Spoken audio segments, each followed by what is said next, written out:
the mystery of black sugarcane, the black that turns out to be maroon, and the danger behind its yellow spots. Have you ever seen this? It looks like regular sugarcane, but its skin isn't green or yellow. It's dark red, maroon, almost purple. As we look closely, in this area, the maroon pigment changes color to pale green and pale yellow. Small, round, seed-like particles can be seen around it. Later we will discuss why it is like that in more depth, so that you can know the knowledge and you are no longer curious. By the way, in some places, they call it Tebu Hitam, Tebu Hitam, or Tebu Hitam. But wait a minute, why is it called black if it's actually maroon? That's our first puzzle today. And when we hold it, the texture is very hard, dense, and difficult to bite. Very different from regular sugarcane. It's as if there's a steel coating on the outside. What's its function? Then, sometimes on the dark skin, there are pale yellow lines or spots like a natural painting. There are also white rings around the joints. What is that a sign of? A good sign or a warning sign we haven't noticed. So, are you ready to explore the mystery of black sugar? In this detailed microscope adventure video, we'll play Plant Detective. We'll trace its origins and uncover the secrets behind its dark color and steel-like skin.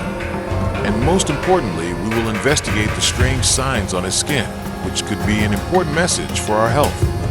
Make sure you watch until the end, because the answer might surprise you. Traces of the origin of the black sugarcane skin. Let's trace its origins. Sugarcane, in general, is a relative of giant grasses believed to have originated in mainland Southeast Asia thousands of years ago.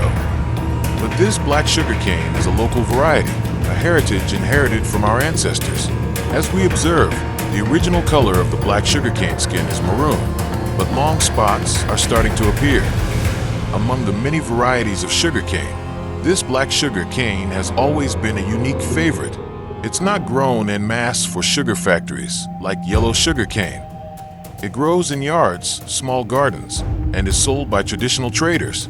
Its distribution, primarily in Indonesia, and it can be found across almost all the islands under various names.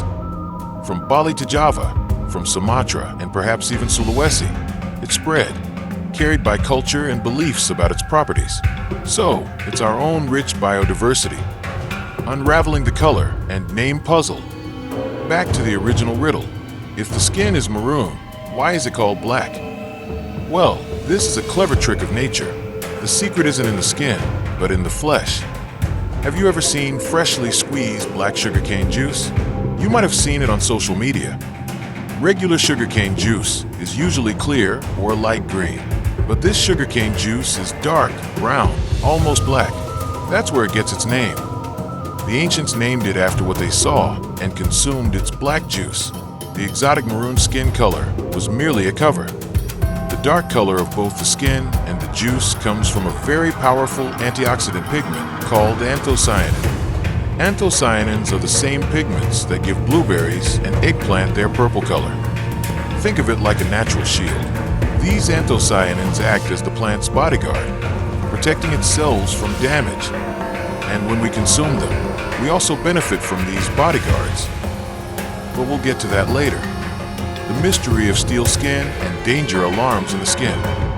Now, let's unravel the mystery of this steel-hard skin. The sugarcane stalk is both a sugar storage warehouse and a support post for the plant to grow tall. To protect the sugar treasure inside from pests, weather, and physical impact, he built a defensive wall of super strong fiber. There's lignin and cellulose. This is what makes the skin so impenetrable, even with our teeth. It's a natural armor. But take a closer look at this defensive wall.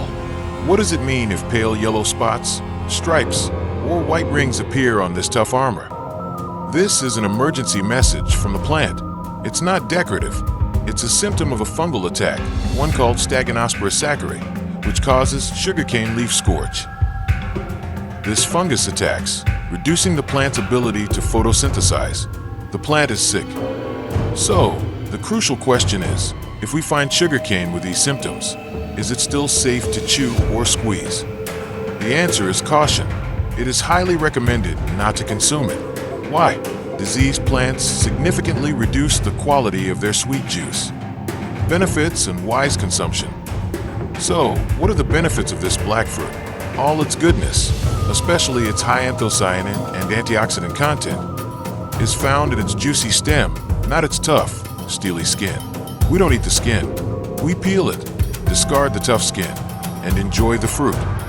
Traditionally, and supported by preliminary research, black sugarcane juice is believed to have many benefits, from helping control blood sugar, ironically, it's sweet, to anti-inflammatory properties, to maintaining healthy blood vessels. But remember, this isn't a medicine, it's a functional beverage rich in antioxidants. So, we've uncovered many mysteries. Black sugarcane is a unique local heritage. Its maroon and black colors are an antioxidant shield. Its steely skin a protective barrier, and its yellow spots are a warning sign that we should respect. By understanding small things like the color and texture of a sugarcane stalk, we become smarter consumers and have more appreciation. So, will you look at black sugarcane differently now?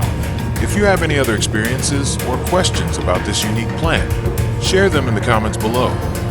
Don't forget to like, subscribe, and turn on the notification bell as we continue to uncover the mysteries of the plants around us.